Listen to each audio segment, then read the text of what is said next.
Hey there.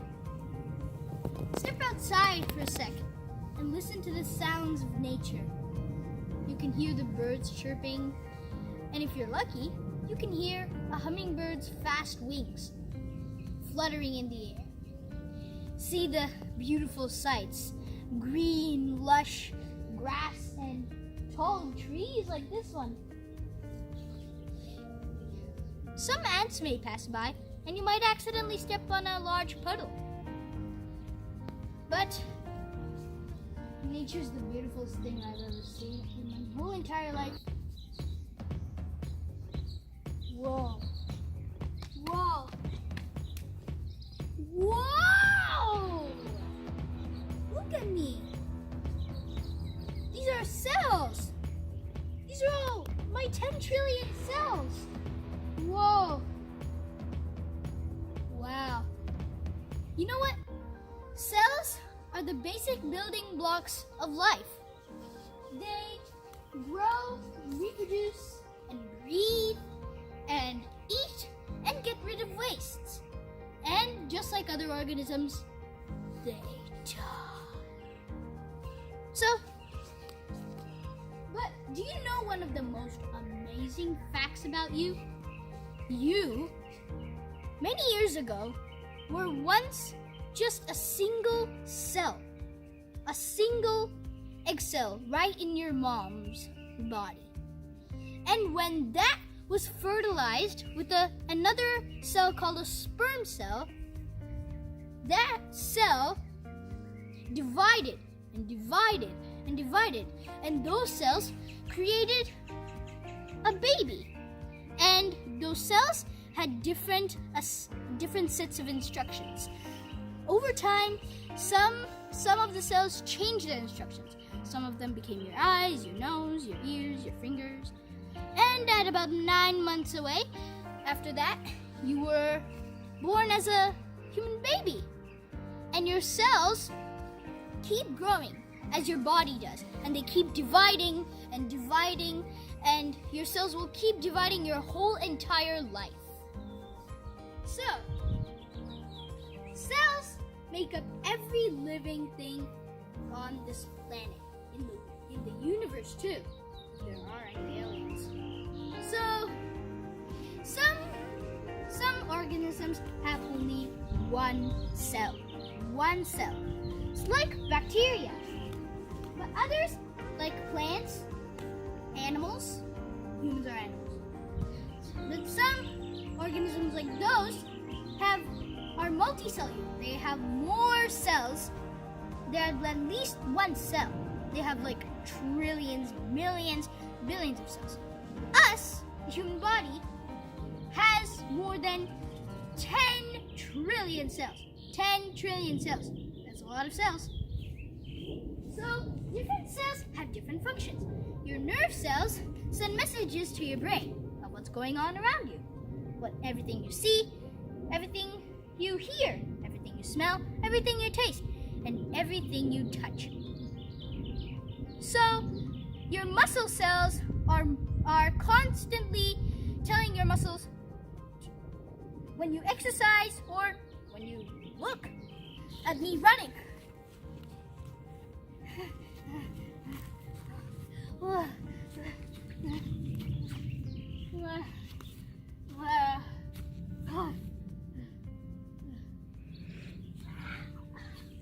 You know, I just gave a task to your muscle cells. Even though it was hard working, I gave a task to your muscle cells. Your muscle cells control your eyes to look at me running this way and that way. And they go to the nerve cells, and then the nerve cells send the messages to your brain. So all these types of cells work together and process information to form you and me. So they might look different in size, shape, and color, but that's only because the looks are related to their needs or the job and task that they do. So an animal or plant cell is related or like a small mini chemical factory. Huh? What?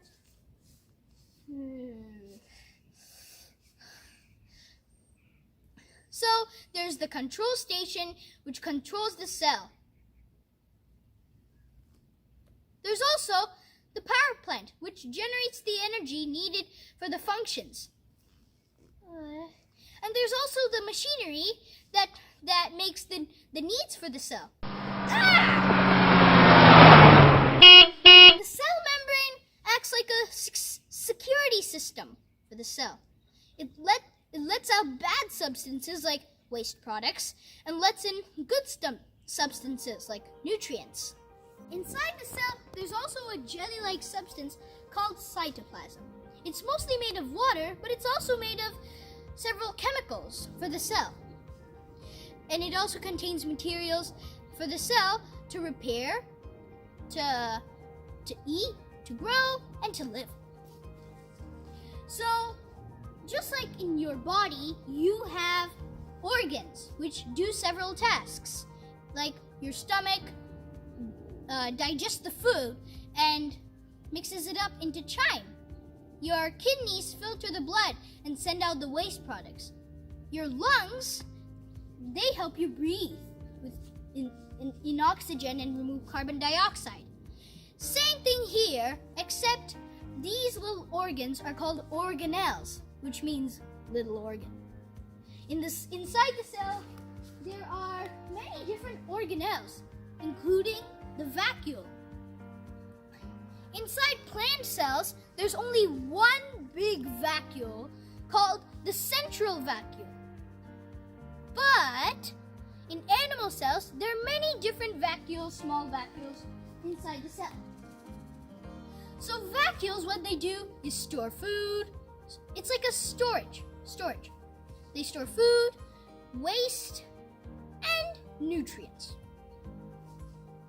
So there's also one more difference between plant and animal cells. Plant cells, this is what gives them their kind of square shape. They have an extra security special thing called a cell wall, which is layered outside of the cell membrane. Animal cells don't have that. So that's another major difference between plant and animal cells. So there's also another organelle called mitochondria. Repeat after me. Mitochondria. So the mitochondria, they're like the powerhouse. Like how I said, the power plants inside of a chemical factory. The mitochondria are those. Think of it as like your stomach. When you eat food, it goes inside your body and it gets digested. Those energy that your intestines absorb goes into the cell and it gets burned by the mitochondria into energy that the cell can use for its functions. It can make you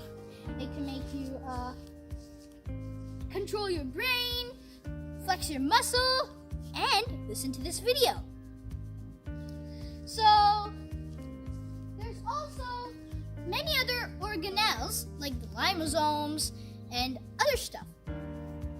But there's also one major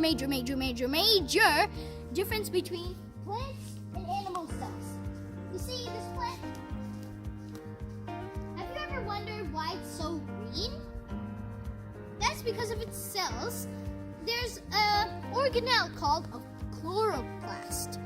There, it gets all the sunlight, water, and minerals from the ground, and carbon dioxide from the soil to create photosynthesis. And if you want to know more about photosynthesis, go into my plant video. But the reason why plants are so green is that in the chloroplast, there's a pigment called chlorophyll that makes the plant green, yellow, red at several times of the year. So those are organelles. So there's also the nucleus, which is the control center of the cell. Think of it as your brain controls your whole body. Your nucleus controls the cell. So this nucleus, when you look inside it, you see thread-like structures. Those are chromosomes.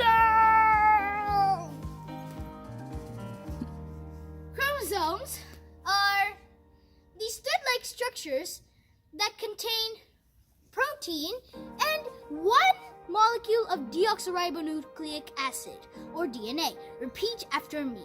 Deoxyribonucleic acid. So, it is inherited from your parents to offspring. And it makes the living thing unique. But it is also passed down for special features and traits from your parents and grandparents and great-great-great-grandparents.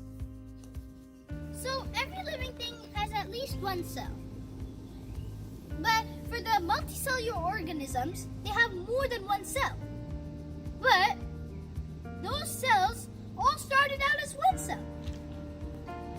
So the single-celled organisms live all through their life with just one cell. But the multicellular organisms have more than one cell. But at the beginning of their life, it was just one big fat cell. Do you know how it got to many billions of cells? With cell division. So there are two types of cell division processes. Nuclear division and cytokinesis. So the nuclear division, when that happens, there are two types of nuclear division: mitosis and meiosis. So first we're going to be talking about mitosis and then meiosis. And we're also going to be talking about cytokinesis too.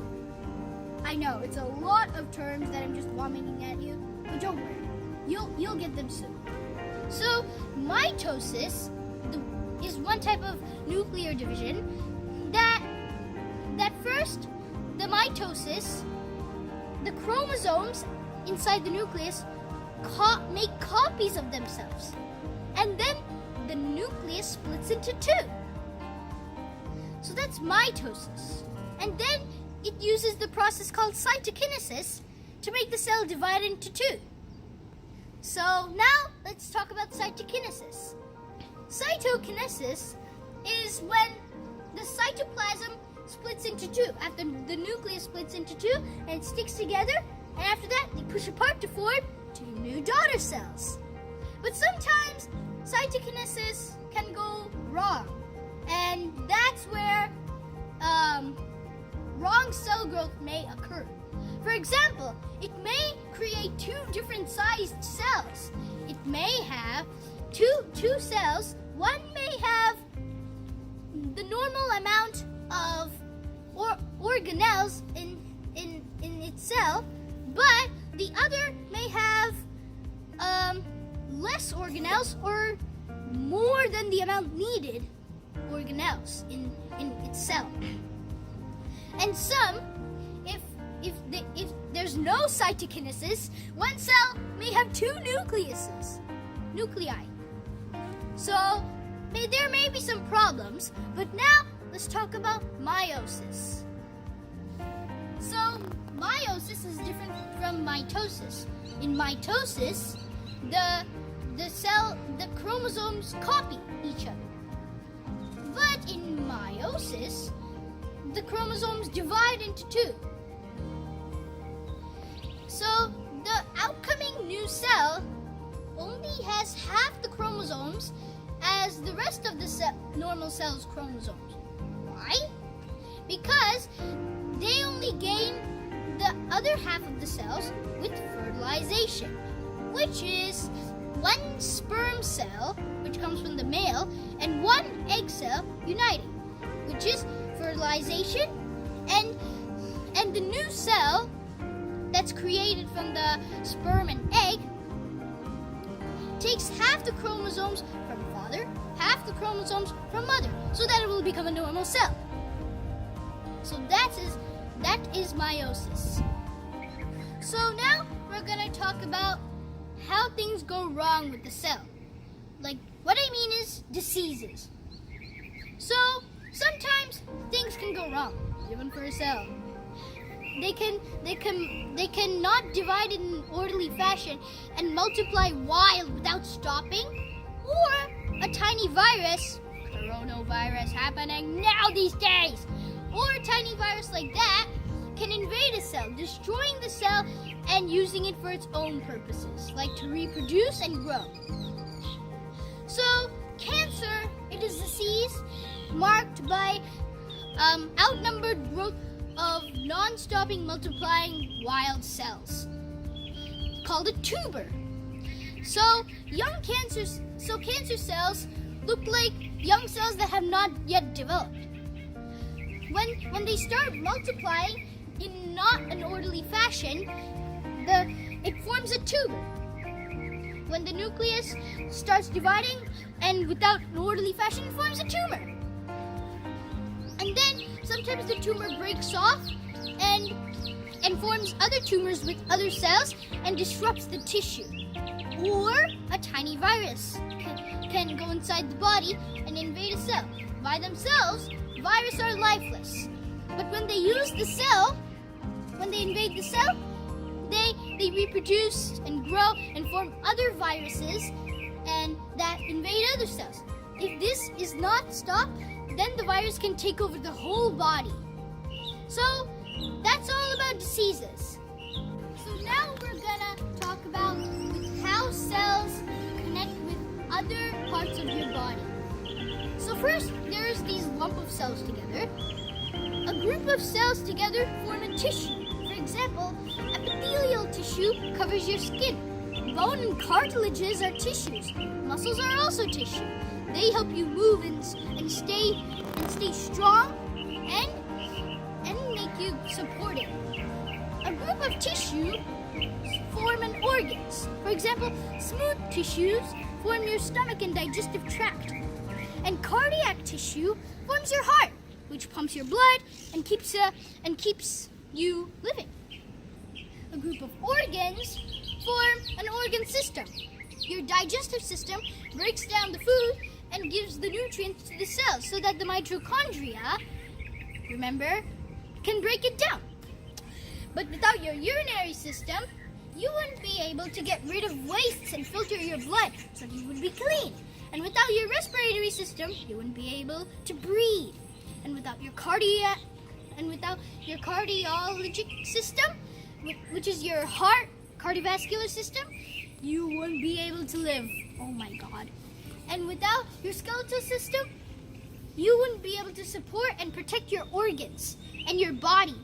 Without your skeletal system, if you want to know more about your skeletal system and other systems like these, go to my system videos and find out. If without your skeleton, you would be just a lump of mush on the ground. Without your muscular system, you wouldn't be able to run around like this.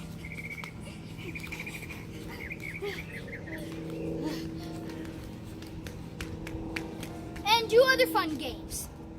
And without your nervous system, you wouldn't be able to think and absorb all the information in school. So that's all about cells to organ systems. Thank you for watching this video. Please subscribe to Jagan's channel, and I hope you have a happy learning time learning about cells and their functions. Bye-bye. Now back to my Saturday rest.